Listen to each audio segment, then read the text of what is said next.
कल एग्जाम की बारी आ चुकी है, जिसका था हमको इंतजार, वो घड़ी आ चुकी है। बिल्कुल अपन को बहुत एनर्जी के साथ जाना है, बहुत पॉजिटिव माइंडसेट के साथ जाना है।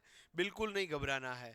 देखिएगा साथियों, जो आपने पूरे वर्ष मेहनत की है, जितने समय तक आपने अपनी रात दिन एक की है, उसका प्रतिफल आपको कल मिलने वाला है। पर परीक्षा कक्ष तक जाते जाते बीच में कई सारे लोगों से जब मुलाकात होती है, तो कुछ ऐसी बातें वो अपने जहन में डाल देते हैं जो कहीं ना कहीं उस एग्जाम के अंदर हमें कौंधती है। इसीलिए अपन को एग्जाम सेंटर पे जाते समय किसी से भी बहुत ज़्यादा बातचीत नहीं करनी है। अपन को अपना सेंटर पता होना चाहिए और एग्जाम सेंटर से एटलीस्ट 2 घंटे पहले अपन को सेंटर पे पहुंच जाना है।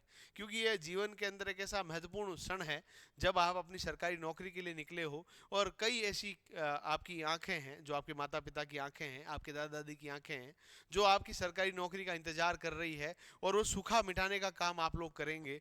और बिल्कुल बहुत ही अच्छे तरीके से आपने तैयारी की, और मुझे 100% भरोसा है कि आप इस एग्जाम के अंदर फतेह करके आएंगे। कुछ महत्वपूर्ण बात, अंतिम रात, अंतिम संदेश और कल का जो दिन है, वो आपके जीवन का सबसे महत्वपूर्ण दिन होने वाला है।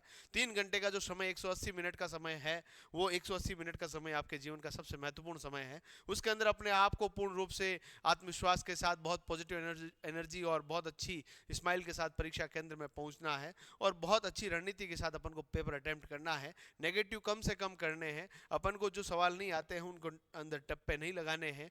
अपन को ध्यान रखना है कि हमें 120 सवाल टच करने हैं। 120 सवाल तक यदि आप लोग पहुंच जाते हैं, सम्मानजनक स्कोर पे पहुंच जाएंगे।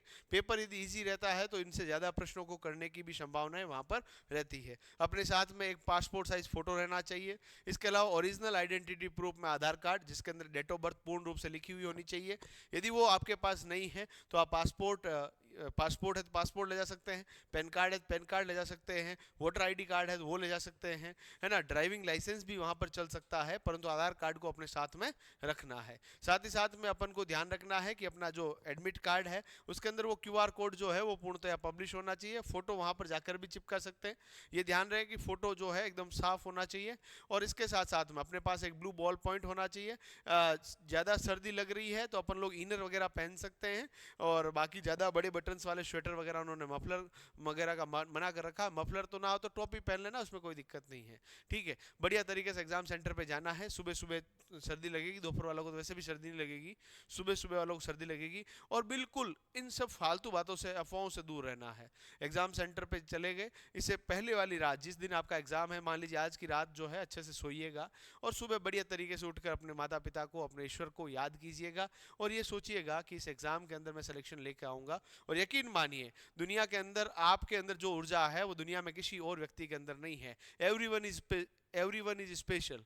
यदि आप लोग बात करें तो हर व्यक्ति विशेष होता है। उसके अंदर जो एनर्जी है, वो खुद जानता है। ऊर्जा को न तो उत्पादित किया जा सकता है और न ही नष्ट किया जा सकता है। इसे केवल एक रूप से दूसरे रूप में बदला जा सकता है। आप सभी को बहुत सारी शुभकामनाओं के साथ मेरी तरफ से, पूरे प्रतिज्ञा परिवार की तरफ से शुभकामनाएं। धन्यवाद।